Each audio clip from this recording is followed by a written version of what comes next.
it's time to sit back and relax with your favorite drink. And listen.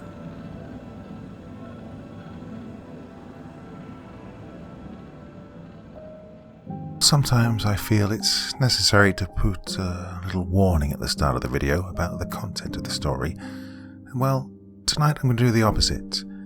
As sad as you might get, some of you, while the story is going on, please make it to the end because, well, let's just say it'll be worth it. Doll X. The rocky trail seemed endless as it separated the towering redwood trees. Malcolm Whitfield and his two kids, Jayden and Alisha, enjoyed their adventurous hiking trip together.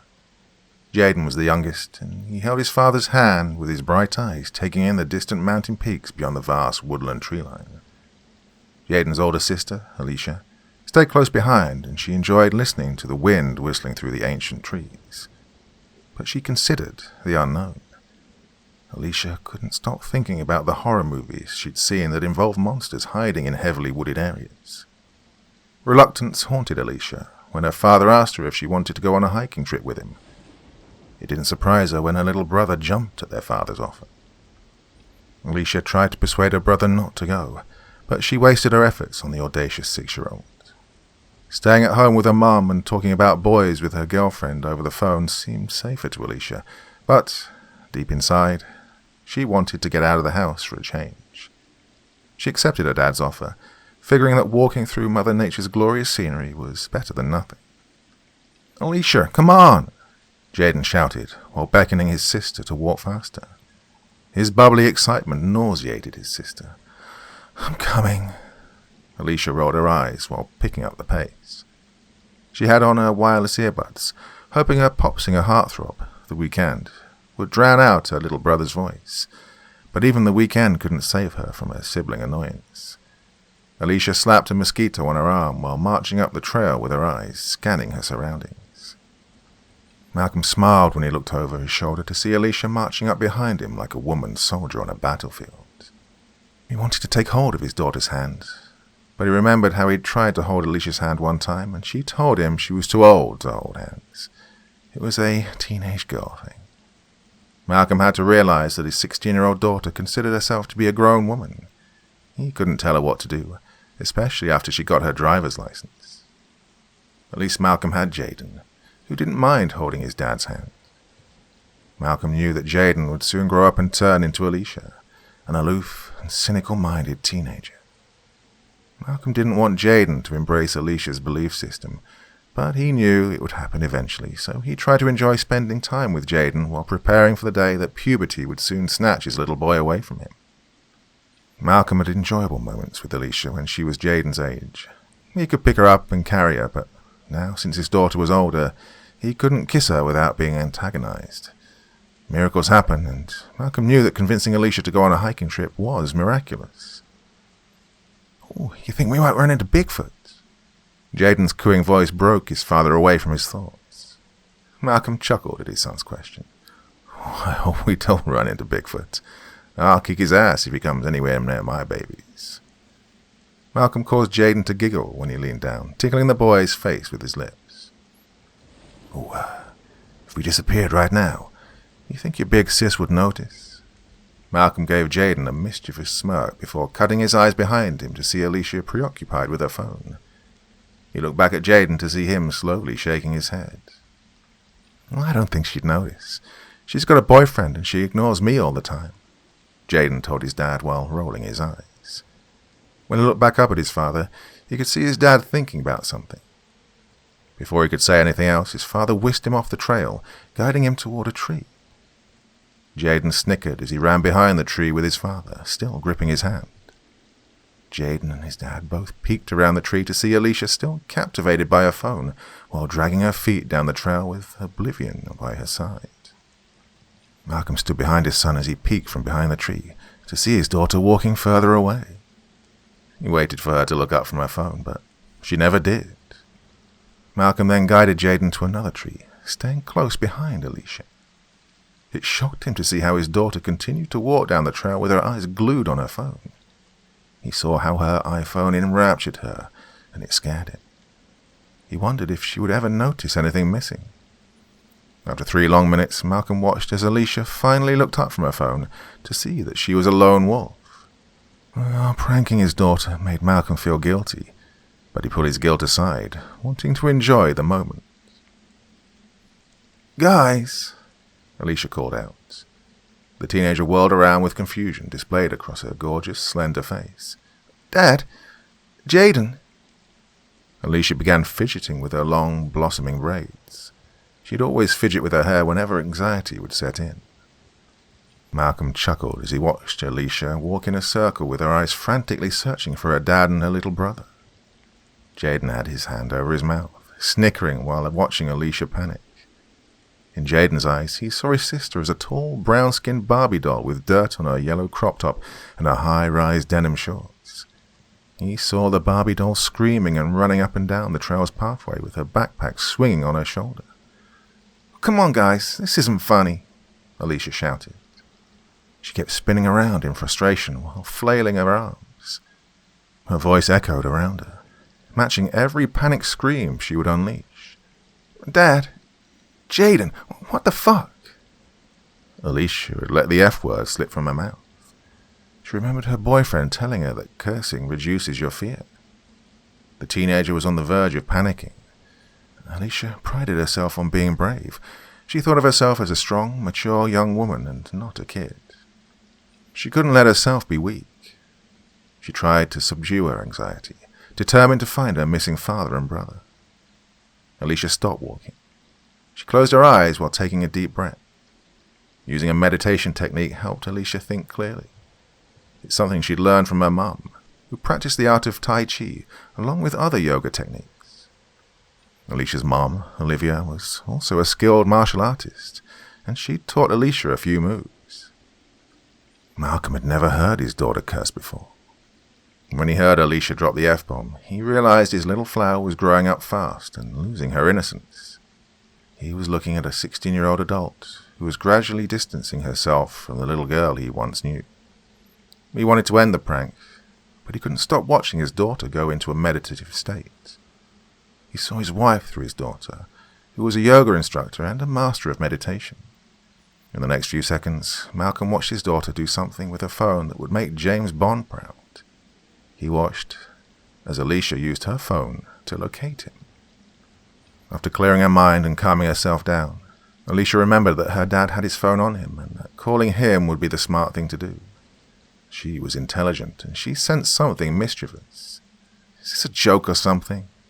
Alisha whispered to herself while calling her father. She smoothly walked toward her father's hiding place when she heard his hip-hop ringtone loudly displaying itself through the air. The voice of the rap icon, Young Thug, exposed Alisha's dad. She rolled her eyes at her father when he sheepishly stepped out from behind the tree with her little brother by his side. Malcolm turned off his phone while giving his daughter a guilty smile. He couldn't believe how his daughter had caught him through his phone. He flinched a little and chuckled when Alisha lightly punched him in his arm. "Never do that again," Alisha rebuked her father, giving him a burning stare. She wanted to be mad at her father, but she cracked a slight grin when he reached down, tickling her nose, which was something he used to do all the time when she was a toddler. "You said the F-word, young lady." Malcolm put his hands on his hips after bringing his daughter's sinful act to the light. He leaned toward his daughter when she looked down at her feet, shamefully. "I guess you got your potty mouth from your mama, 'cause I don't curse," Malcolm bragged, pointing at himself with a slight smirk illuminating his face. "If you curse, it helps you to deal with your fear. You left me and you scared me, so I said the F-word to calm myself down." Alisha justified herself. "I knew you were pranking me, I just had to figure out where you were hiding." Alisha poked her finger into her father's bulky chest. She slowly walked up on her father, giving him a feisty smirk. Malcolm shook his head at his daughter with an amused twinkle in his eyes. "Where did you hear that cursing helps you deal with your fear?"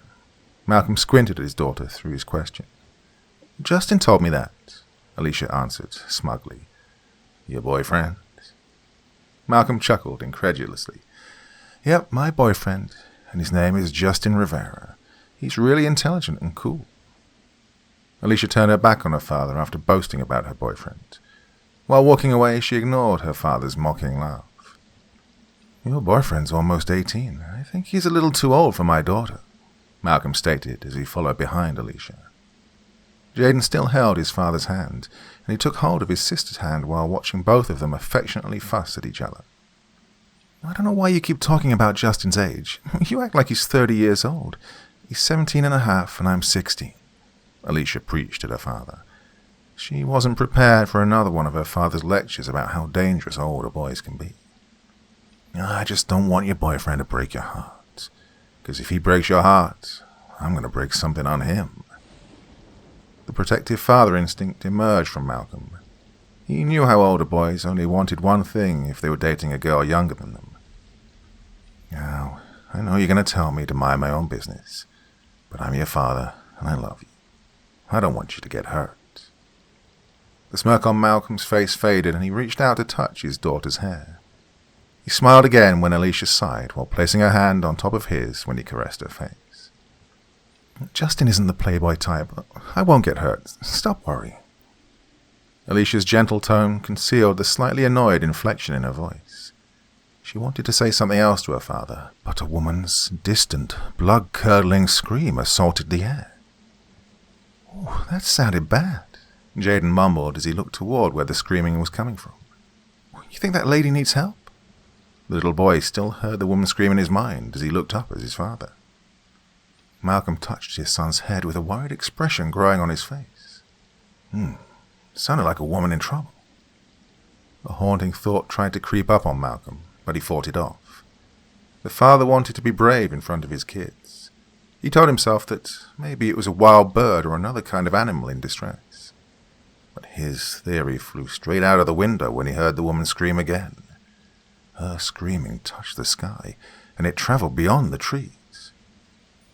"That sounded like a woman screaming," Alisha spoke, feeling a pit in her stomach. "Oh, she probably needs help. The screaming came from that direction." Malcolm pointed to the west toward a sea of trees that split the woodland pathway, creating two separate trails. "Are you saying that we should follow the woman screaming?" Alisha asked her father in disbelief. She wanted to know what her father was planning to do. "In every horror movie I've seen, you run away from danger, not toward it," Alisha stated. Her pretty voice trembled as she spoke. She gripped her little brother's hand while staring up at her father, waiting to see what he was going to say. Malcolm lost his thought for a minute as he took a deep breath. "If she needs help, your dad needs to help her. But I know you're scared and I don't want you guys in danger. Let me think about this." Malcolm placed his sweaty palm on his hip as he frantically looked around. "Maybe we should just call the police." Jayden presented his idea as he looked up at his big sister, who was nodding her head in agreement. "Yeah, Jayden's right. We should go back to the car and call the police." Alisha grabbed her father by his tattooed arm and she tried to pull his heavy, muscular body away from where the woman's screams echoed. Her legs became paralyzed when she heard the woman scream again. This time it was louder than before. Holy Mother of God, that doesn't sound good. Malcolm wanted to rescue the woman, but he thought of his children, and there were too many unknown factors involved. One thought in the back of his mind told him that the woman's screams might have been something far more sinister.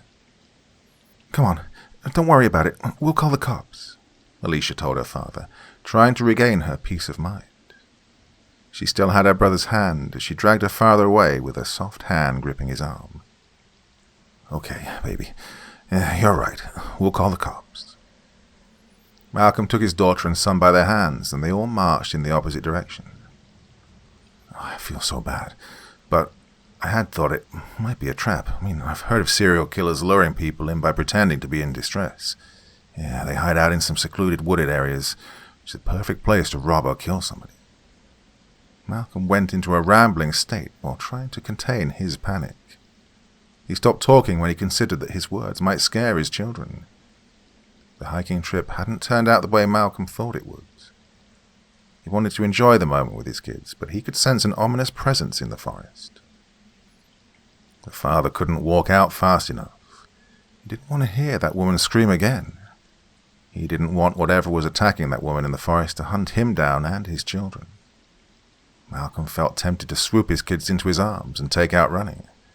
He was a physical trainer and a former pro bodybuilder, so he could carry his son and daughter while running at full speed. "I feel like we're in a real-life Dr. Creepen horror story," Alisha blurted out while walking swiftly. She kept looking over her shoulder, making sure they weren't being followed. She kept her hand locked around her father's, and she made sure not to let go of her little brother.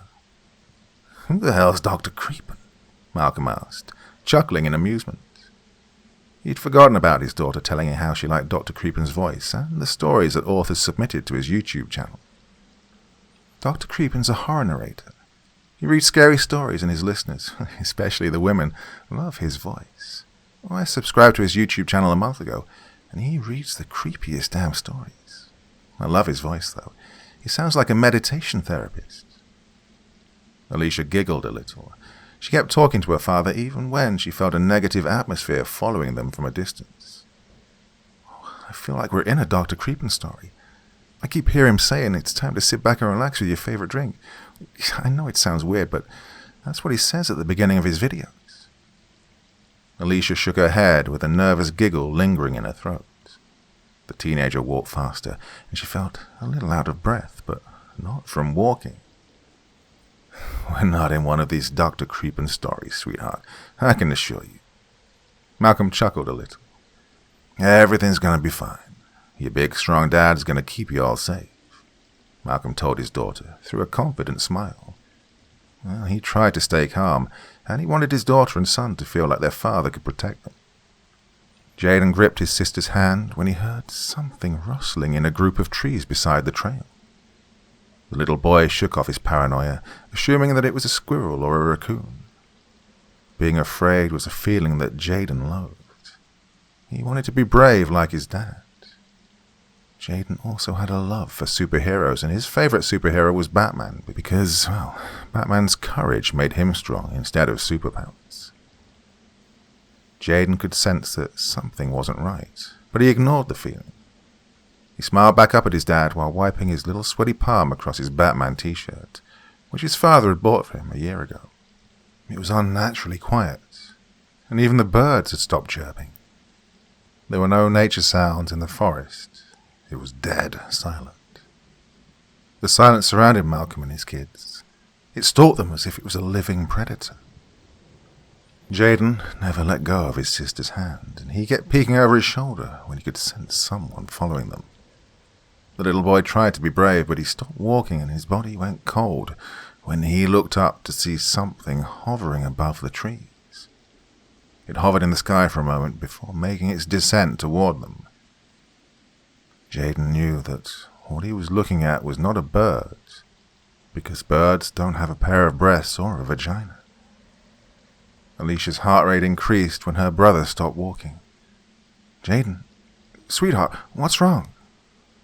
Alisha couldn't believe that she'd just called her little brother sweetheart, which was something she rarely did, but she knew that fear can make you do unusual things. Alisha followed her brother's finger as he slowly pointed upward. Her mouth fell open when she looked up to see a naked young woman floating 10 feet above the ground. The woman looked completely normal, except for her fiery eyes and her levitation. She had a mohawk hairstyle and tattoos covered her shapely body from head to toe. The woman was beautiful, but her ignited eyes overpowered her exotic facial features. Alisha could tell that the woman was foreign, judging from the Arab facial features. Malcolm stood in front of his kids, protectively. He couldn't move, and he told himself not to believe what his eyes were seeing. The normal reaction would have been to run, but no one could move a single muscle. Utter shock arrested Malcolm, his daughter, and his little boy. Jayden had never seen a naked woman before, let alone a naked, levitating woman. He eased his sister's hand away from his face when she tried to cover his eyes. When Jayden saw the floating naked woman, he thought about the female superhero Katana in his Suicide Squad video game. The little boy saw the woman as Katana, but without her sword, her mask, and her leather outfit. Instead of being afraid of the woman, The kindling flames in her eyes mesmerized Jayden. Jayden's sister, though, did not feel the same way. "We need to run," Alisha whispered to her father after regaining her voice and her sense of urgency. She tried to move her legs, but her apprehension kept them frozen. It was like her brain was telling her to run, but her body wasn't receiving the signal. Right after Alisha spoke to her father, the naked woman dropped to the ground like a brick. Alisha jumped back after the woman fell out of the air while moaning in agony. She panicked when Jayden broke free from her hand, running toward the woman. "Jayden, get back here!" Alisha stamped her foot, outraged by her brother's sudden actions. She yelled at Jayden, wanting to chase after him, but she still couldn't move. She shot an alarmed stare at her father, who also couldn't move, and it horrified him to see his young son running over to this naked woman. "She's hurt. We need to help her." Jayden flung his backpack off his shoulder before kneeling beside the woman. "Jayden, stay away from her. I don't think she's human," Malcolm finally said to his son, and he bolted toward Jayden when he realized what he was letting his son do. "Don't hurt my son," Malcolm yelled at the woman after she slowly lifted a slender hand from the ground, touching his son's face. And he could see that the woman was suffering from something that brought her insufferable pain. Malcolm no longer viewed the woman as a threat, but he didn't want to take any chances. "I'm not gonna hurt anyone. Just calm the fuck down." The woman spoke up to Malcolm through a distraught, shattered voice. Wrenching pain in her stomach caused her to grab her midsection while gasping. Jayden quickly pulled out his phone. "I'm calling 911. The boy wanted to help the woman when he could see that something was tormenting her body. Watching the woman fight for her life made Jayden forget that he'd just seen her levitating in midair a minute ago. "No, don't call 911. I'm gonna die. Calling 911 will be a waste of your time, baby," the young woman told Jayden, placing her hand over his phone. She held the boy's hand for a moment while giving him a half smile, which didn't last long when another stabbing pain disrupted her nervous system. "Oh, shit, it hurts." The woman coughed up her words through a half whisper. The fire in her eyes subsided. She looked up at Malcolm and Alisha when they both kneeled over her. Alisha couldn't believe that she already had her fingers compassionately stroking the woman's perspiring forehead. She didn't have a fear of the woman anymore, even when she saw a burst of golden light pulsate across the young woman's body. It looked like a lightning storm was erupting beneath the woman's skin. She had tears in her eyes while gazing up at Alisha. She took hold of the girl's hand and squeezed it when another stabbing sensation jolted her spine. "Oh my God, what's happening?" Malcolm stuttered as he gently placed his hand on the young woman's face. Watching the woman cry out in agony while gasping for air gave Malcolm flashbacks of his wife when she went into labor. He saw himself at his wife's side in the emergency room, holding her hand while she was giving birth. "He's coming. You need to take your children and run. Or if he finds you, he'll kill you. He'll tell his men to kill your children."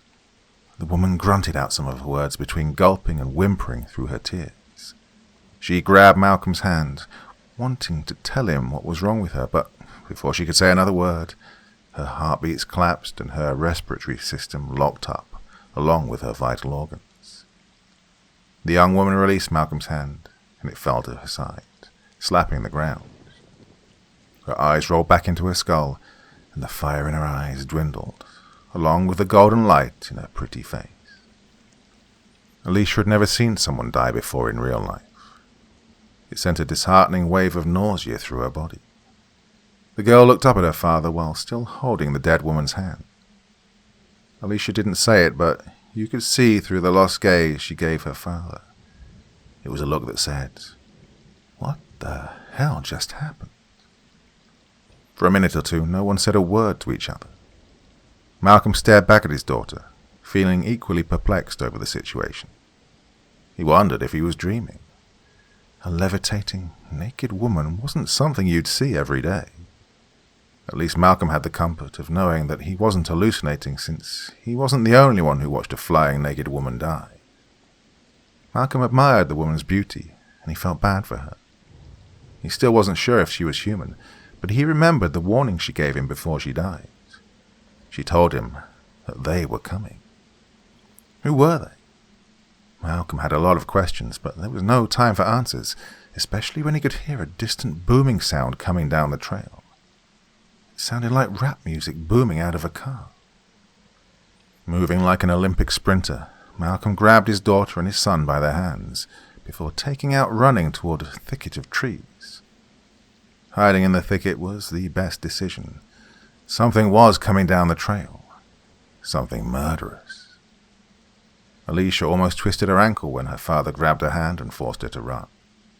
She didn't understand why they were hiding behind a thicket, but then she heard the menacing, booming music. Alisha peeked through a spiderweb of tree branches to see a midnight black four-door sports car with tinted windows rolling down the trail at a crawling pace. Its wide performance tires rolled across gravel and broken twigs. It had chrome rims that shimmered like diamonds, and there was no engine noise because the car was all electric. Malcolm recognized the four-door sports car because it was his car. Someone else was behind the wheel of his electric Porsche Taycan Turbo, and they brought it to a rolling stop a few inches away from the dead woman's feet. Another vehicle was following behind Malcolm's Porsche. It was a lime green Range Rover, and the SUV looked like it belonged to an episode of MTV's Pimp My Ride. Alicia's mouth dropped open when she saw her daddy's car crawling down the trail with the lime green Range Rover following close behind it. She could tell that the Range Rover was a gangstermobile, and its windows were blacker than the tinted windows on her daddy's Porsche. It looked like a drug dealer's whip, and the gangster rap music that boomed out of it vibrated the ground. The SUV's tires had chrome-rotating spinner rims, which gave the illusion that the car was still moving while at a standstill. In hip-hop culture, spinner arms were popular in the early 2000s, but spinner rims soon faded out of vogue within the hip-hop community in the mid-2000s. Well, Alisha knew that whoever was driving the Range Rover was late to the game with the latest hip-hop trend. Jayden instantly recognized his father's car, and he almost panicked. "That's our car," the little boy blurted out, almost jumping up from behind the thicket. Jayden fell back down behind, though, when his father grabbed him with his finger up to his lips. "I know that's our car, but we gotta stay low. The guys who stole our car might do something bad to us," Malcolm told his son through a whisper. "We can't let them know we're here, okay, little man?" Malcolm watched his son reply by slowly nodding his head. He gave his son a brief smile while holding him in his arms. Malcolm put his arm around his daughter, and he could see that Alisha was at a loss for words. She wanted to say something, but all she could do was hold her father's hand. She knew they couldn't escape the woodland area since a group of thugs had confiscated her father's Porsche. The day had turned for the worse, and Alisha knew they were in trouble when she saw two brawny men step out of her father's car. The man who stepped out of the driver's side wore nothing but a black leather vest and blue jeans. He had a powerful build, and he had no shirt beneath his vest. The muscles in his arms and chest were outrageously massive. He had on aviator sunglasses and a barbaric beard that draped over his tattooed chest. What really got Alicia's attention was the long, nasty scar on the side of his smooth-shaven head. It looked like an old knife wound, and it added more fire to his brutal appearance. Jayden saw the other man step out of his father's car. He had a ponytail, and the protruding muscles in his broad shoulders and arms flexed beneath his expensive white suit jacket. He had on a silver V-neck muscle shirt beneath the suit jacket, and his wide neck sported a gold necklace. A pencil-thin moustache contemplated his lethally handsome face, and his high cheekbones and straight black hair gave him a Native American appearance. Jayden's mind went blank when she saw the man with the ponytail pull an MP5 submachine gun from beneath his suit jacket. Malcolm saw a woman jump out of the green Range Rover. The woman was hysterical, and she attacked the man with the ponytail. And Malcolm cringed when he saw the man slap the woman. She fell to the ground, gasping and sobbing. Malcolm admired the woman's Arabian-like beauty. She wore a strapless, sheath dress, and the sunset gold in her dress matched her flawless skin tone. Malcolm could sense that the woman was about to die. He found out that the man with the ponytail was the gang leader, and that his name was Hernando, because the woman kept screaming his name even after he bitch-slapped her. "You killed my daughter! You killed my little girl!" the woman kept screaming. She jumped up from the ground, running toward her daughter's body. "My Nicole is dead because of you. You're an animal. We paid you for the supply and you poisoned my daughter."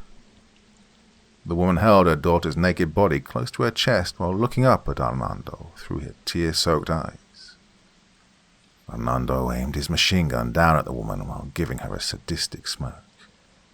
"Your daughter knew what she was doing when she took the drug." Armando spoke for the first time, and his voice had a calming essence. "I warned your little girl. She didn't listen to me. I told her that the narcotic had side effects. Doll X will enhance your physical abilities, but it will kill you if your nervous system negatively responds to its ion levels." Armando rolled his eyes at the woman and her dead daughter. "Your daughter thought Doll X would transform her into Wonder Woman. She didn't consider the side effects, and now she's dead."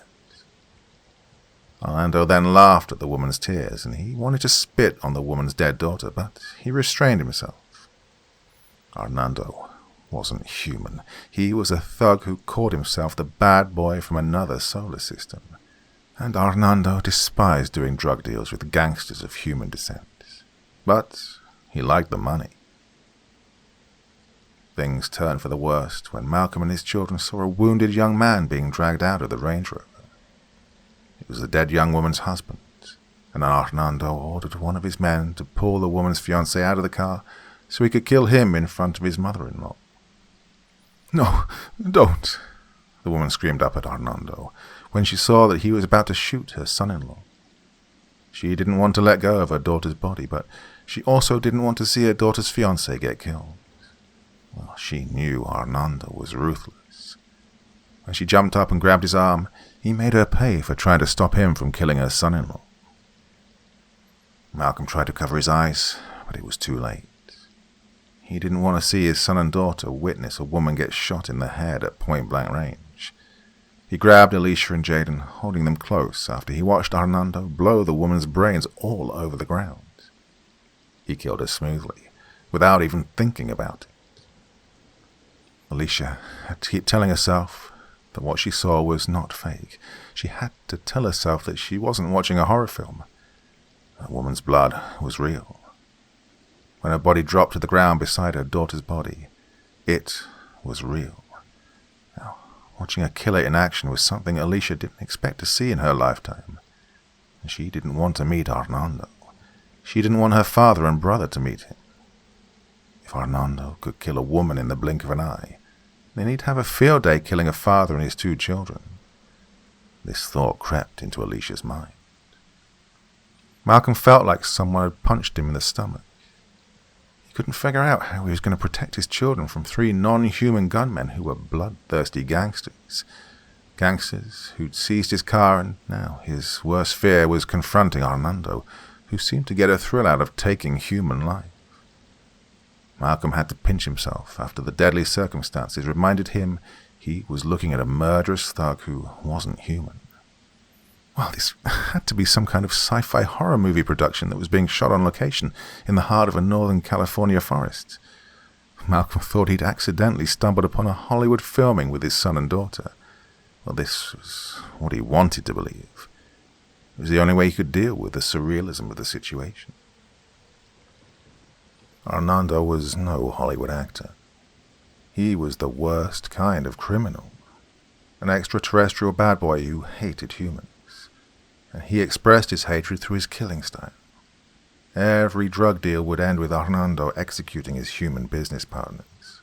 He would mock them for buying his narcotic, which he created.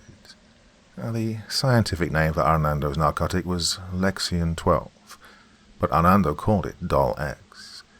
The synthetic drug comprised of a star-based chemical that gave enhanced physical abilities to whoever consumed it. There were side effects that would inevitably destroy the genetics of the person who consumed Dolex. There were other ingredients in Arnando's narcotic, which were classified. Well, Arnando could see that most of his human clients could not handle the drug's side effects, and this amused him. He found it funny that his human clients never hesitated to pay for a narcotic that could kill them. His human clients were too busy focusing on how the narcotic would enhance their physical abilities. Many human clients were unworthy of Arnando's drug, including a young Indonesian woman named Nicole Sanjaya and her fiancé Brandon Harris. Nicole died, and now it was Brandon's turn. Arnando kneeled in front of Nicole's fiancé with a murderous twinkle in his emerald green eyes, which resembled snake eyes because of his reptilian bloodline. Malcolm kept his son and daughter close to him. He wanted to cover his children's eyes because he knew that Arnando was about to execute the dead woman's fiancé.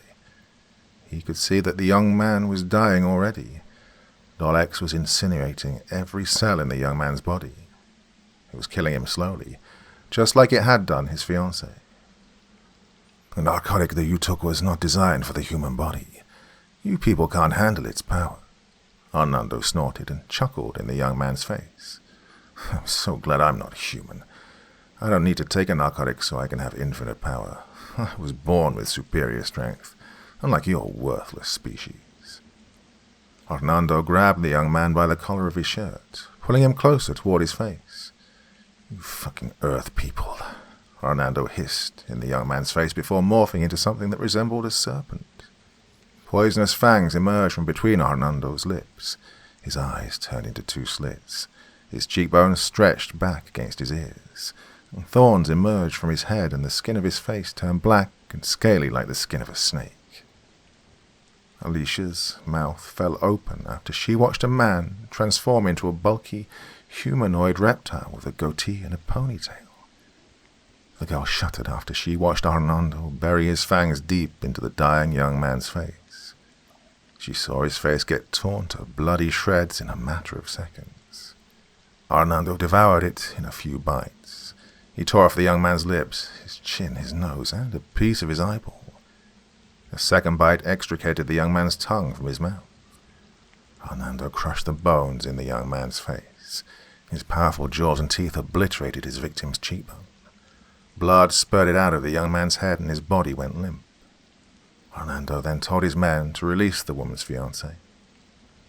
The men were holding him up like a shirt on a clothes hanger. Arnando stood back and watched as the young man collapsed to the ground, falling flat on his ruptured face. He chuckled while folding his massive arms and admiring his handiwork. He maintained his inhuman appearance for a moment, and a rumbling growl escaped his throat when he looked down at the other two victims that laid at his feet. Malcolm wanted to grab his children and run. He didn't know that he'd put his kids and himself in danger by going on a hiking trip. Well, the only way of escaping the woods was on foot, since Arnando and his men had possession of his car. Malcolm didn't know what these men were, and he didn't want to stay in the forest to find out. He knew they weren't human, and that's all he needed to know. When he saw Arnando's face transform into something prehistoric, he realized that the search for alien life would come to a destructive end for the human race. Alien life had arrived on Earth, and it wasn't worth searching for. Well, Earth already had enough human criminals. The last thing it needed were thugs from another universe. The atmosphere went quiet for a moment. Malcolm wanted to stay perfectly still while hiding behind the thicket with his children. He did not want Arnando and his men to find their hiding place. He knew these non-human criminals would execute him and his children with no hesitation. Malcolm wanted to stay quiet, but he had to realize that in life you don't always get what you want. The situation took a dark U-turn when a loud snap assaulted Malcolm's ears. He looked around at his son, who'd accidentally laid his knee on a large twig, snapping it in half. The loud crack whipped through the air, and it seemed like it echoed for miles. Malcolm still had his arm around his son, and he couldn't believe the sound he heard. A broken twig caught beneath his son's knee was all it took to blow their cover. There was no use hiding anymore. Malcolm knew that Arnando and his men had heard the sound. He took his eyes off his son, and he peered through the branches of the thicket to see Hernando and his men staring straight at them with their guns drawn. Alisha panicked when she saw Hernando take a step toward the thicket with his small-caliber machine gun aimed at the branches. The teenager jumped up, and she took out running, pulling her father along with her. She screamed when she heard repetitive mechanical clanking coming from the machine gun. Alisha heard a bullet slice the air after it whipped past her ear, striking a nearby tree branch. And now Malcolm had no choice. He had to follow his daughter since she was gripping his hand and leading the way. The terrified father held his son with one arm, and he could hear the bullets whizzing past his head. One bullet kissed the side of Malcolm's leg, but his adrenaline kept him moving. Malcolm didn't want to look back. He knew they were being chased as they ran deeper into the woods. The trees were closing in behind them, but Malcolm could still hear bullets striking the trees as he ran past. There was a steep embankment ahead, and the trees kept it hidden from Alicia's eyes. The girl lost her father's hand and her footing when she fell down the embankment, rolling over broken tree branches and small rocks.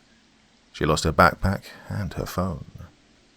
There was a massive log sitting at the bottom of the embankment, and Alisha stopped herself from rolling down just in time.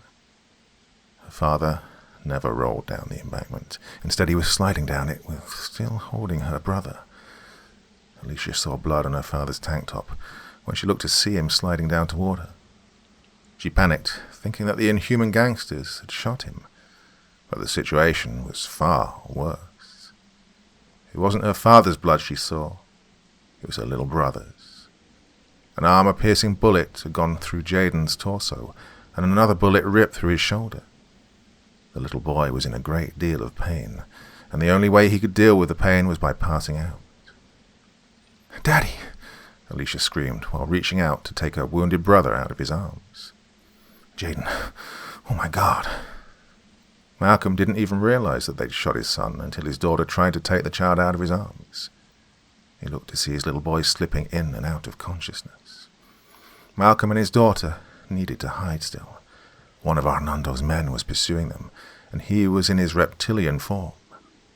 "Come on, we need to hide," Malcolm told his daughter with a distraught tremor in his voice. It took a second for the father to hide his daughter and his wounded son beneath the massive log that used to be a sequoia tree. Beneath the log was a small cave-like structure. Well, it surprised Malcolm to see this structure. He saw a large rat crawl out of the small cave, but he didn't care. It was safer to be inside. Alisha carried her brother carefully, and she could still hear him breathing. His little body still had warmth, but she had an ominous sense of death. Alisha laid against the cave's rocky walls while cradling her brother. It was dark, wet, and cramped inside the cave, but none of that mattered to her. Seeing a bullet hole in her brother's stomach instantly brought tears to her eyes. Blood soaked into Jayden's Batman t-shirt. "Jayden, you hear me? It's gonna be all right, baby. Daddy's here," Malcolm whispered down to his son while trying to use his hands to stop the blood from leaking out of Jayden's stomach. The father almost lost his mind when he saw the wound on his son's shoulder, not wanting to believe that the gangsters had shot his son twice while he was still in his arms. Jayden could hear his father's voice, but he couldn't see him. The tears in the little boy's eyes blurred his vision.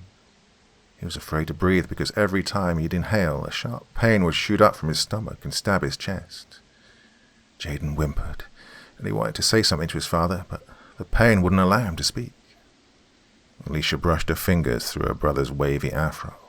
Her heart trembled when Jayden released a gasping cough. She watched as her father tried to use his hands to stop the bleeding. Too much blood exited from Jayden's stomach, and the child couldn't fight the pain. The bullet had gone through Jayden's left kidney and exited through his right lung. It made the child aware of the lethal damage it left behind. Jayden could hear his big sister trying to comfort him, and he felt her fingers stroking through his hair. He could feel his father's hand caressing his face. The little boy tried to hold on, but he couldn't. He saw a vision of his mum before he stopped breathing, and the last thing he remembered was his mum hugging and kissing him while telling his father to keep him and his sister safe on their hiking trip. The little boy remembered his mom fussing at his dad and telling him she wanted nothing bad to happen to her babies. Jayden's last memory wasn't his mom. He also thought about the naked woman who died in front of him and how she must have felt. The child thought about how the woman had gripped his hand before taking her last breath. And now it was Jayden's turn to experience what death felt like. He felt alone, even though his sister and father were holding him. Darkness covered Jayden's eyes. As the child faded away, the first thing to go was his vision. There was no way Jayden could make it to a hospital.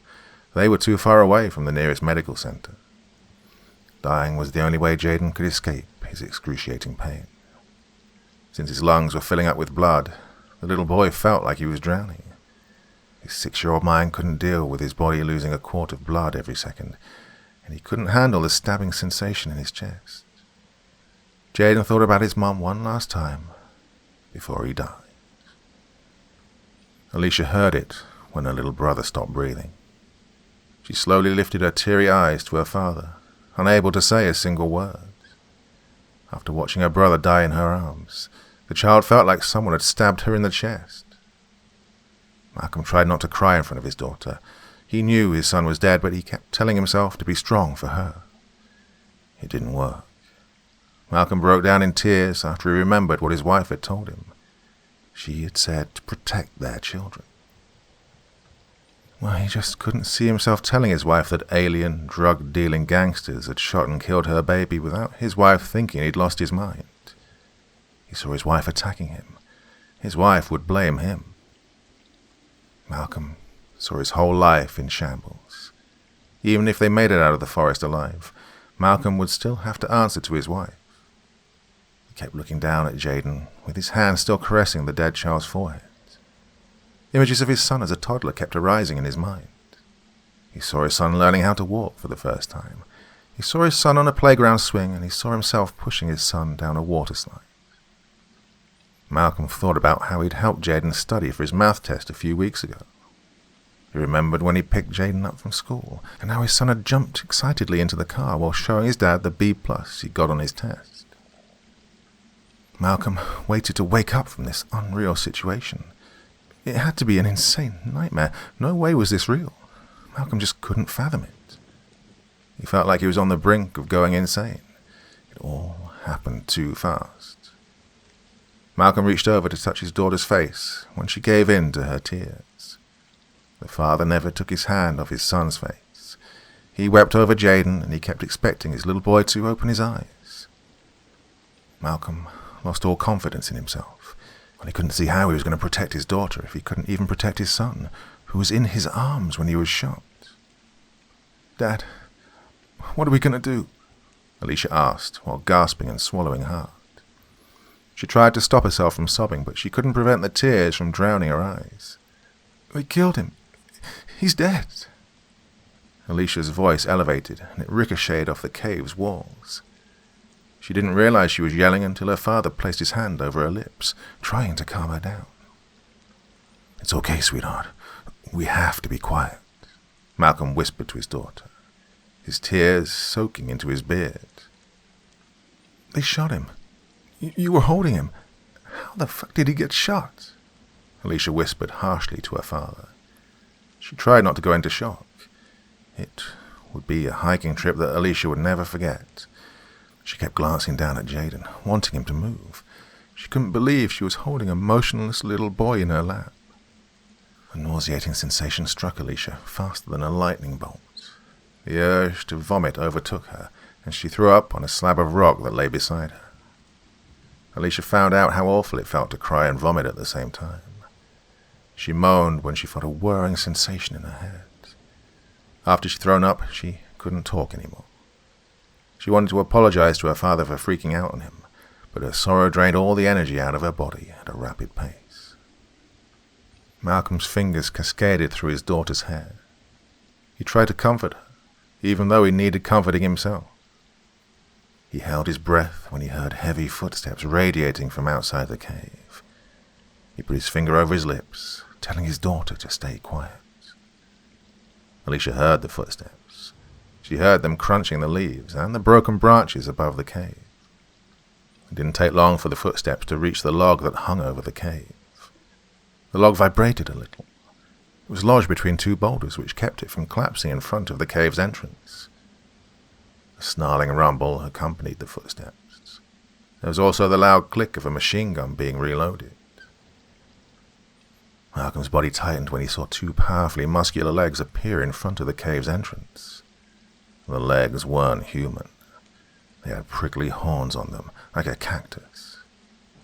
Malcolm stayed perfectly still, and he held his daughter's hand. Alisha didn't want to die, but she saw herself getting killed. She didn't want to see her father get killed. Losing her little brother had been bad enough. She rejected the possibility of her and her father being killed by Hernando and his men. Oh, she knew that they weren't men at all. Like her father, Alisha never took her eyes off the dark reptilian legs that stood motionless in front of the cave. It was strange and horrifying to see ripped-up denim blue jeans on a pair of muscular legs with snake scales. She thought she was looking at the legs of a man wearing a Halloween costume, but she had to keep reminding herself that what she was seeing was no costume. Alisha wanted to call for help. She wanted to pull out her phone and call the police. She also wanted to call her mum, who was a park ranger. But calling her mum would do her no good since her mum worked at a national park in another state. She soon found out that she couldn't call anyone even if she wanted to, because her phone was missing. She didn't know that it had fallen out of her pocket when she'd rolled down the embankment. Malcolm still had his daughter's hand, with his body shielding his dead son. He didn't want the reptilian attacker to crawl inside the cave and cause more harm to Jayden's body. He didn't want the attacker to kill his daughter or him. Malcolm prayed to God. He didn't know what he would do if the reptilian gangster made his way inside the cave. Malcolm could fight. He got into street fights when he was a teenager, but he never got into a fight with a man that was half snake. Malcolm had no weapon on him. A minute ago he felt tempted to lunge out of the cave and attack the reptilian man with his bare hands. He wanted vengeance for what the gangsters did to his child. But he knew that attacking the monster and leaving his daughter behind would be foolish. He already knew that he would have to fight Armando's men, and that Hernando would probably be the one to finish him. Malcolm had to think of a way for him and his daughter to escape. There were doubts in Malcolm's mind. He questioned if he could protect his daughter, since he couldn't protect his son, and he knew that the death of his little boy would haunt him to his grave. It was agony waiting to see if death would come. Malcolm and Alisha breathed a sigh of relief when the bulky reptilian legs finally moved away from the cave's entrance. Sweat drenched Alicia's clothes. Her tears never dried on her face. She held her brother's dead body like a little girl holding her favorite doll. She regretted fussing at her brother whenever he'd annoy her, and she regretted not wanting to play with him. She regretted calling him names like Munchkin and Little Turd. Alisha wished she had a second chance to show her little brother how much she loved him. She knew she would never get that second chance now. "I'm gonna kill him. Your daddy's gonna kill him," Malcolm whispered to his daughter through clenched teeth. "They shot Jayden. They shot my little man. Your daddy's gonna make sure those mothers pay for what they did." Malcolm broke down in tears again when he looked down to see his son's blood on his shirt and hands. He wanted to scream out to release his rage, but his daughter's hand resting against his face prevented him. "What if they kill you? I mean, what if they kill us like they killed Jayden?" Alisha spoke her worst fear to her father through a soft tone of voice, when she could barely talk through her shortness of breath from crying. Alisha didn't want to see her father get killed. She also didn't want them to be trapped in a cave that was smaller than a sewer tunnel. "They're not going to kill us." Malcolm did his best to assure his daughter. The possibility of death tormented Malcolm, but he tried to ignore it. He wanted to remain confident for his daughter's sake. Retaining confidence became difficult, though, especially when the voice of his wife, Olivia, suddenly appeared outside the cave. Alisha questioned her ears when she heard her mother's distant voice. She couldn't believe what she was hearing. "Malcolm? Alisha?" The woman's voice breathed into the cave. "Alisha, honey, I found your phone. It's broken. Guys, where are you?" Olivia's voice sounded distressed. She continued to call out to Malcolm and Alisha, hoping to receive a reply. Malcolm had to believe that he was hearing his wife's voice. Hearing her voice almost made him glad, but caution grabbed him. His daughter leaped up when she heard her mother's voice too. "Dad, it's Mom," Alisha exclaimed. She kept her brother's body cradled in her arms when she jumped up, making her way toward the cave's entrance. Alisha was about to run, but her father grabbed her arm. "Baby, wait a minute. I don't think that's your mom," Malcolm told his daughter through a steady whisper. He felt alarmed by the situation, and he wanted his daughter to approach the situation with the same caution he had. "Daddy, what are you talking about? It's Mom. Who else could it be?" Alisha tried not to shout at her father. She snatched her arm away, not wanting him to smash her only ounce of hope. Right after she'd snapped at her father, her mother's voice appeared again. "I'm here with the police. I followed you guys because I sensed something bad was going to happen. I told the police and they came here with me," Olivia announced. Her voice seemed to get closer to the cave's entrance. Alisha was about to respond to her mother, but she noticed that her mom's Korean accent was slightly off. Something wasn't quite right about it. The pronunciation of certain words wasn't formed correctly. Alisha could also sense the slight unnatural tone and inflection in her mum's accent. She had to face the truth, and she didn't want to. Alisha held her brother's dead body close to her chest while sitting down beside her father. She faced reality, even though she didn't want to. "If that's not Mum's voice, then who is it?" Alisha whispered to her father after he wrapped his arm around her. "She has my phone. I lost it when I fell. That's when I looked. I saw you holding Jayden, and I saw the blood on his shirt." Alisha couldn't talk anymore. She still had tears in her eyes while gazing up at her father, seeing herself dying the way her brother did. "I don't know, baby." Malcolm gave the only answer he could think of. He covered his daughter with his arm while caressing her shoulder. "Look, we're going to make it out of here, I promise. But we have to wait for a while." Malcolm then took a deep breath, hoping not to lose his daughter the same way he'd lost his son. "I'll protect you. I'll be damned if I lose both of you." Malcolm rested his lips against his daughter's face when she broke down in tears again. The night was approaching, and the subtle daylight that entered the cave would soon be extinguished by unrelenting darkness. Hiding inside of a cave for 5 hours was too long. Alisha had drifted off to sleep, and she woke up to the sound of wind, rain, and thunder. The wind was high and the heavy rainfall saturated the air, but Alisha could still hear what sounded like her mum's voice calling out in the distance.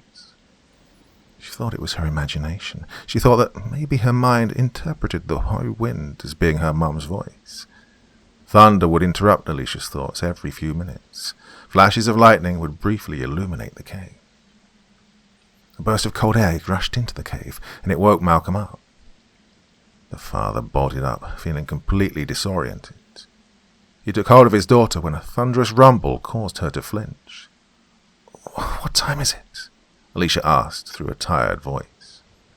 The girl placed a hand on her father's wrist, trying to see if she could make out the time on his wristwatch through the darkness. Her father's Apple Watch glowed in the dark, which helped her to see that it was 8:15 p.m. Malcolm couldn't believe what time it was. His thoughts were upside down, and he tried to gather himself. Disorientation morphed into horror when he looked down at his daughter's lap and noticed that something was missing. An alarming chill went up through Malcolm's spine. "What's wrong?" Alisha caught the horrified expression on her father's face. The teenager still felt half asleep, and she didn't notice that her little brother's body was gone. When her father brought it to her attention, she almost screamed. "Where's Jayden? You were holding him." Malcolm stood up in disbelief. He remembered watching his son die. The thought of his little boy rising from the dead and walking out of the cave while him and his daughter were sleeping intensified his chills. "I don't know. He was in my lap." Alisha could barely talk, and she stood with her father. Her eyes kept falling on Jayden's blood that was still smeared on the front of her yellow tank top. Did someone come into the cave and take him? Maybe it was Mom. Alisha tried to make sense of the situation, but that was impossible to do. She didn't expect things to get weirder. Alisha liked excitement in her life, but not this type of excitement. I don't know what's going on, but we need to find him. Malcolm took his daughter by the hand, and they both cautiously approached the cave's opening. The wind pushed against Malcolm and his daughter as they made their way out. Walking out of the dark cave into a rainstorm felt equivalent to exiting a dungeon to meet the devil. Malcolm enjoyed Mother Nature, but at the moment he saw her as being a bitch after the daunting wind and the violent rain pummeled his face. Alisha saw the trees come to life. The forest danced in the rain.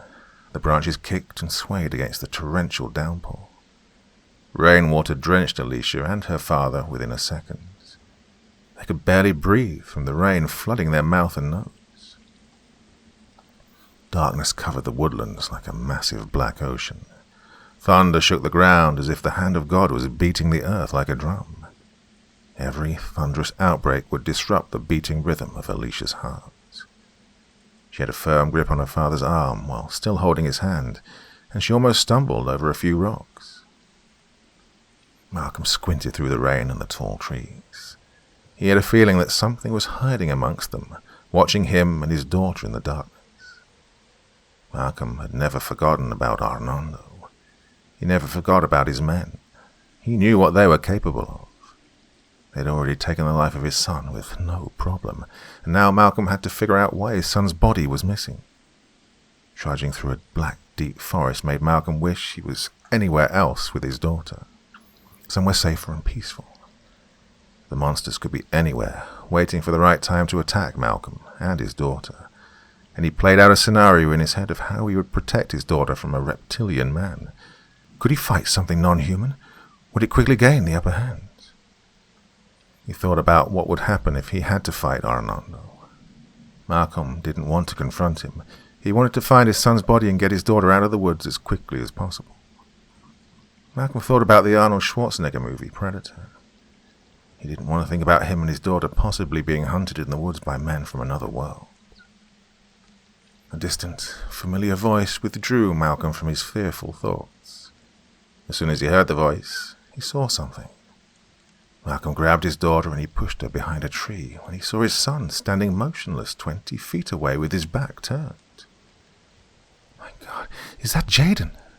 Alisha whispered to her father after he glanced around the tree to see her little brother standing between two trees. "He's alive! Daddy, he's alive!" Alisha became excited, not knowing all the factors. She gave her father a confused gaze when he gently placed his hand over her lips. Malcolm slowly shook his head. "That's not Jayden," he told his daughter with certainty in every word. Malcolm felt that foreboding pit in his stomach again. It was the same feeling he'd had when he'd heard his wife's voice outside the cave. "Daddy, that's Jayden. He's alive." Alisha refused to believe her father. She wanted to believe in a miracle. She peeked around the tree to see Jayden still standing motionless with the rainwater soaking his Batman t-shirt and shorts. Alisha's heart trembled when she saw someone kneeling in front of Jayden. Within a fraction of a second, she could see that the person kneeling in front of him was her mum. She saw her mother's familiar sleeveless white summer dress. She saw her floral headscarf. Alisha had a picture of her mother on her phone's lock screen, and she noticed that her mother wore the same clothes that she wore in the picture. Alisha never doubted that it was her mum. No other woman could duplicate her mother's slender figure and her foreign beauty. And Malcolm saw his wife, Olivia. He wanted to believe that it was his wife, but something kept telling him that it wasn't. What baffled Malcolm was the sight of his son standing in front of his wife, alive. Something was wrong. All it took was a few flashes of lightning to reveal a snakeskin beneath his wife's flesh. Malcolm heard his daughter gasp behind him. He watched as his wife transformed into Arnaldo. The inhuman figure dug his claws into Jayden's stomach, removing a small metallic object with a blinking red light on it. Malcolm watched as his son fell to the ground right after Arnando removed this tiny metallic object. It was as if the mysterious object had been controlling Jayden's body. Malcolm knew for sure that his son's dead body was being controlled by this object. He saw his child rise to his feet after Arnando placed the object back into his stomach. When Arnando raised his left arm, Jayden did the same thing. When the gangster lifted his right arm, the child copied that movement. Malcolm felt sick to his stomach when he saw that his dead child was being remotely controlled by some type of gadget disguised as a bullet. Alisha had her hand up to her mouth, and she felt her eyes swelling up with tears. It was like a real, never-ending nightmare. Her father was right. It was all a trap. What Alisha didn't know was that she and her father were standing dead center in the middle of Arnando's trap. Malcolm felt the air change direction behind him. Before he could turn around, a prickly, clawed hand had swallowed the back of his neck. "Welcome to the party."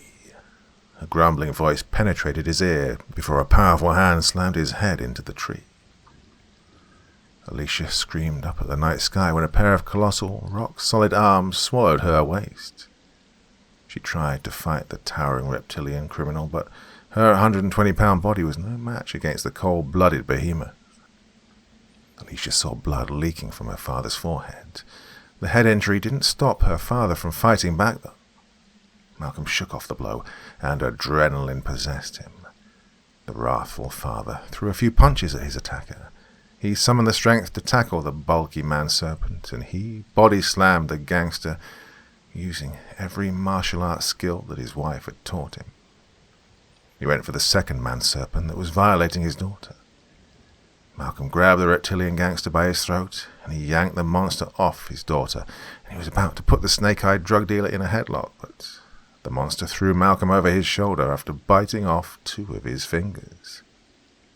The reptilian man also dislocated Malcolm's wrist after flipping him on his back.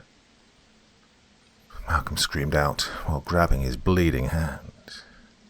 He laid on his back while looking up at the half-transparent humanoid demon who was still holding Malcolm's severed fingers between his fangs. "No," Malcolm roared after he watched the second reptilian man knock his daughter unconscious. Arnando laughed at Malcolm's cries of anguish. The crime boss patted both of his men on the back before approaching Malcolm. He straightened out his suit collar and his cufflinks while casting his opposing shadow over Malcolm. He kept his human form as he studied the agony on Malcolm's face. The gangster never said a word as he reached down, grabbing Malcolm's injured hand. Arnando put his victim's severed fingers up to his lips, and he tasted the blood. Malcolm tried to pull his damaged hand away, but Arnando had a death grip on his fingers. He enjoyed causing Malcolm more pain than he had a right to by using his fangs to rip Malcolm's nail cuticles out of his remaining fingers and thumb. "Oh, did I hurt you? My bad." A snarling chuckle escaped after he spitted Malcolm's bloody fingernails on the ground. "I'm sorry you and your family were in the wrong place at the wrong time. I knew that the pulse reactor bullet I implanted in your son would lure you and your daughter into my trap. Well, it took a few hours for the bullet to activate, but it finally did." Arnando's devilish smirk never left his face. "I'm going to kill you and your daughter. That's a shame." Arnando dragged Malcolm across the rain-soaked ground. He rolled his eyes, annoyed by Malcolm's screaming. He didn't care about causing the injured father more pain by pulling on his severed fingers. "I'll kill you quickly, but I'm going to kill your daughter first." Arnando spoke like a man discussing the terms of a business contract. Malcolm attempted to speak, but the excruciating pain radiating from his injured hand and dislocated wrist caused him to stutter. You don't have to do this." Arnando finished Malcolm's sentence through a sadistic chuckle. "All my victims said the same thing. They tell me I don't have to kill them, but killing is in my nature." Arnando kicked Malcolm in the face to stop him from screaming.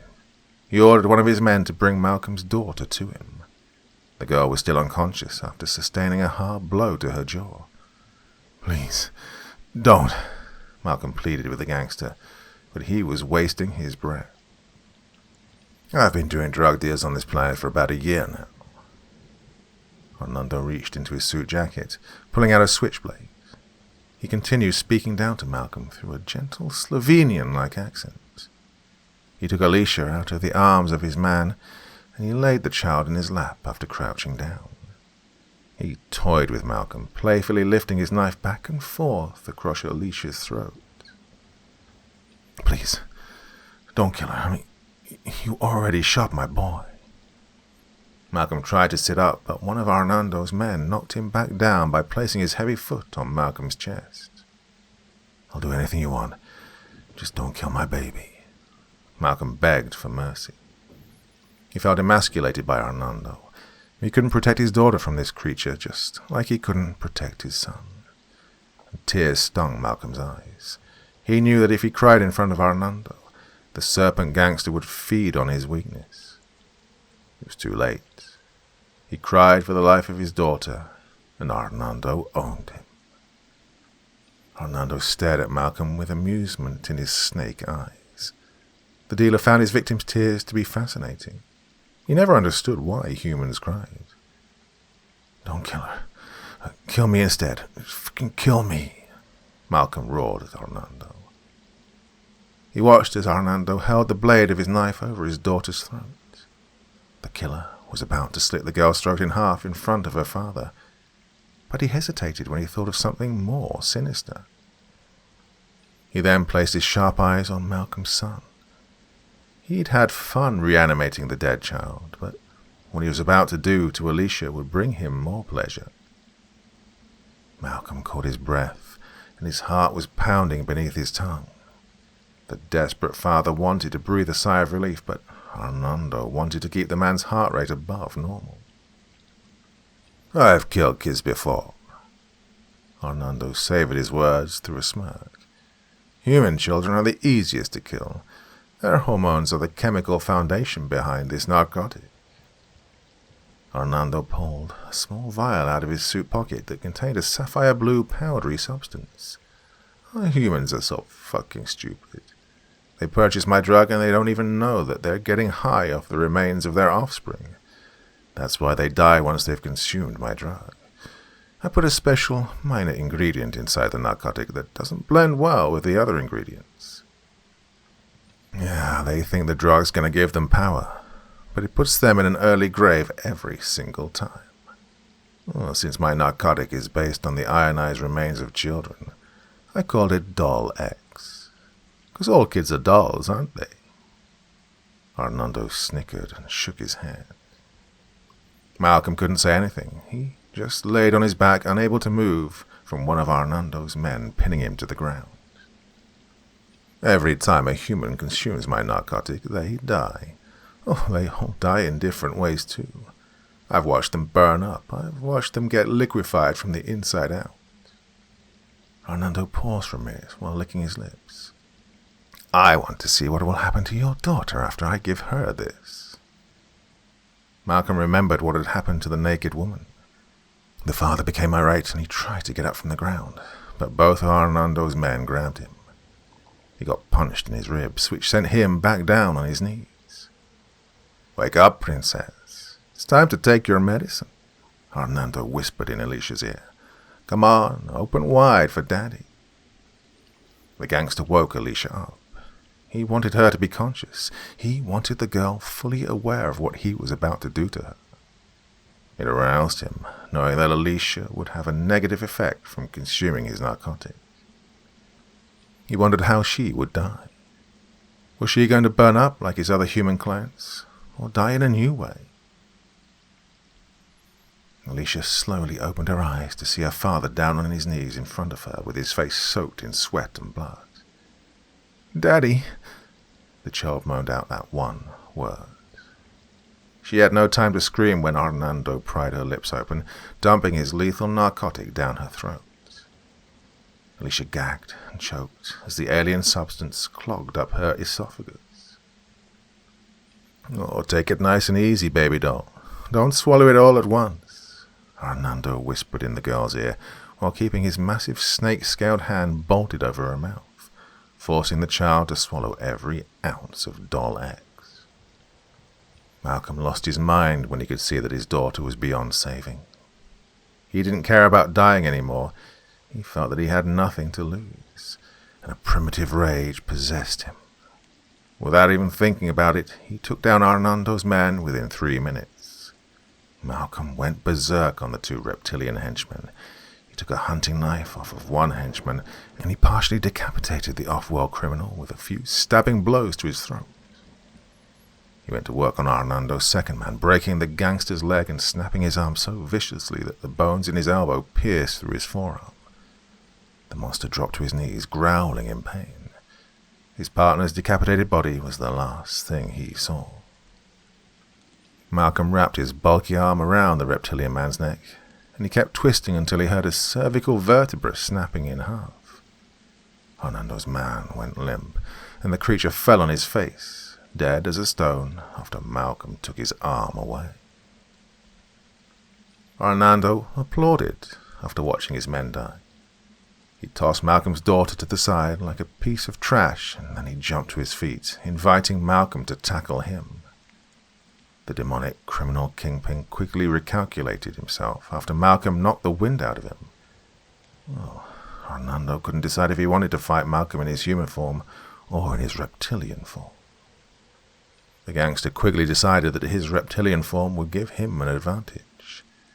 He endured a few blows to his ribcage, but the drug-dealing beast shook off Malcolm's heavyweight punches.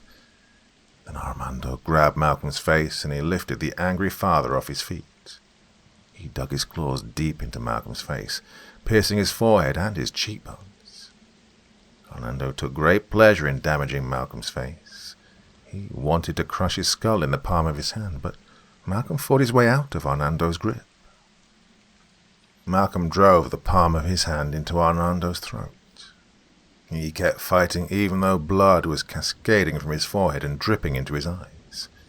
Malcolm had to avenge the death of his son and daughter. It had begun as a fun hiking trip with his children, and it was ending with Malcolm brawling in the middle of the woods with a brutal young man who wasn't human. Malcolm still couldn't work out if he was going to wake up from his dream. Well, dream or not, Malcolm felt determined not to lose this fight.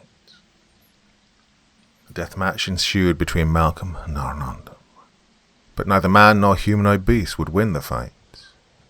Malcolm couldn't feel the pain. He would block out feeling Hernando jab his claws into his chest. Well, Hernando's claws felt like razor blades, but Malcolm invited the pain. He didn't fear Hernando anymore. He shut out that surrealism of his situation. He ignored the fact that he was fighting a bad boy extraterrestrial. Malcolm shifted his head, watching as Hernando's fist blew past his face. Every time he would throw a punch, Malcolm would make the criminal pay with an elbow to his jaw. He enjoyed knocking Hernando back with an uppercut to his chin. Malcolm enjoyed dropping on one knee and swinging his leg around, kicking Hernando's feet from beneath him. Hernando landed on his back, smacking the back of his skull against a stone. He became furious when he realized that he was allowing a human to outmuscle him. The gangster leapt up from the ground, driving his dagger-shaped claws into Malcolm's torso. He head-butted Malcolm across his face before lifting him off his feet again with his claws embedded in his stomach. Malcolm knew that if Hernando removed his claws from his stomach, he would bleed to death, but he didn't care. He allowed Hernando to roar in his face. At first, Malcolm thought it was over until he saw something. He witnessed his daughter rising from the ground. Malcolm saw his daughter stealthily approaching Hernando from behind. He wasn't sure if he was seeing his daughter or something else. It shocked the father to see his daughter alive. He was even more shocked to see her levitating 3 feet above the ground. Alicia's skin emitted an amber glow. It looked like an army of fireflies was beneath her light brown skin. Even her braided hair resembled a smouldering golden fire. Her eyes burned brighter than the lightning in the night sky. Arnando was so focused on killing Alisha's father that he didn't know that death was sneaking up behind him. And for Arnando, death took the form of a gorgeous Jamaican, Asian-American, 16-year-old girl. When Arnando felt a simmering hand puncture his spinal cord, he knew he was in trouble. He cried out when he felt his rib cage burst into flames. "What the f—" But before Arnando could finish his sentence, he turned to see Alisha holding his left lung. Arnando collapsed on his hands and knees while staring at Alisha, not even noticing that he had a charred, gaping hole that went from his spine to the front of his left rib cage. His eyes locked on his burnt-up lung that Alisha was cradling in her petite hands. He couldn't scream or say anything, because Alisha placed her scorching hand on his throat, searing his windpipe. The teenager then kneeled in front of Arnando, locking her hand over his mouth, and she watched as he choked to death on his esophagus, which instantly became a lump of burnt ashes sitting in his throat. "Take it easy, baby doll. Don't swallow it all at once." Alisha threw Arnando's words back in his face through a visceral whisper. She burned through Arnando's neck, incinerating his Adam's apple, his trachea, and his vocal cords. "This is for the people and children you murdered. Nobody likes a baby killer," Alisha hissed in Arnando's face. Arnando didn't understand how Alisha could be alive. He'd never encountered a human who was resistant to the side effects of this narcotic.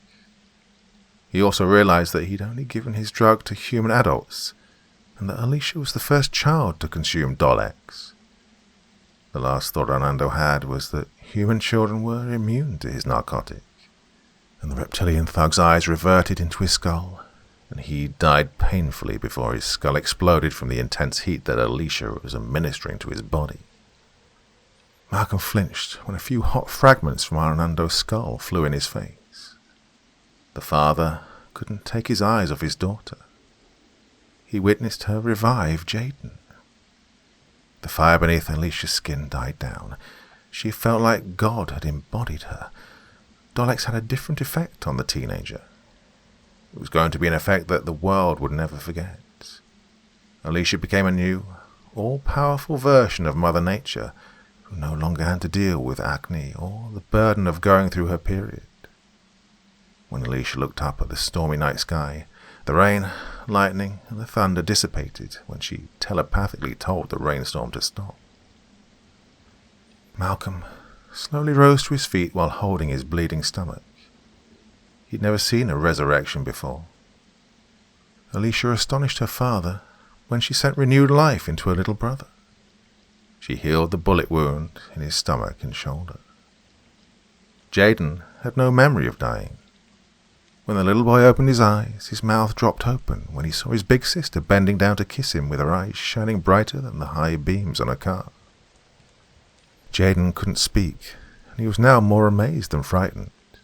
He rubbed his eyes, trying to see if he was imagining the whole thing. "Honey, you okay?" Malcolm asked his daughter through a shocking breathlessness. The father limped to his daughter, and his fear of her lasted for a few seconds. But Malcolm looked down when Alisha placed her hand on his stomach, healing his wounds. He bent down, allowing his daughter to heal the open gashes on his forehead and the rest of his face. She healed his fingers and relocated his wrists. After healing the wounds on her father and bringing her little brother back from the dead, Alisha had a question for her dad. She kept her glowing eyes on her father, and she reached up to caress his face before gently saying, "Dad, do you mind if I borrow the car tomorrow night? I want to take my boyfriend to see that new zombie movie."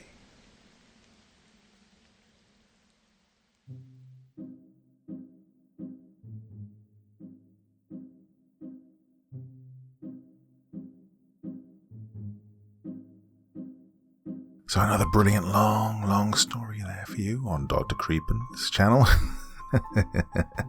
Yeah, well, people keep delivering them. The authors, thank you so much, all of you, for just giving me these wonderful, wonderful stories to read. Hope you enjoyed that one. That was really good. I loved that one. All came well at the end, like I promised at the start of the video. Yeah, I was getting a bit teary at the thought of the poor little boy dying, but, well, all came good, didn't it? Yeah, don't mess with us, aliens. That's our message for you this evening. Well, another good one. It's Wednesday already, isn't it? Well, another podcast episode coming out tomorrow. Please, go over, give it a listen, subscribe on whichever channel way you get your podcasts. All helps a little bit for me to make that viable and keep it going. And I'll be back again here on Friday. Who knows what with, but something all together lovely for you, I'm sure. Until then, till next time, very, very sweet dreams and bye-bye.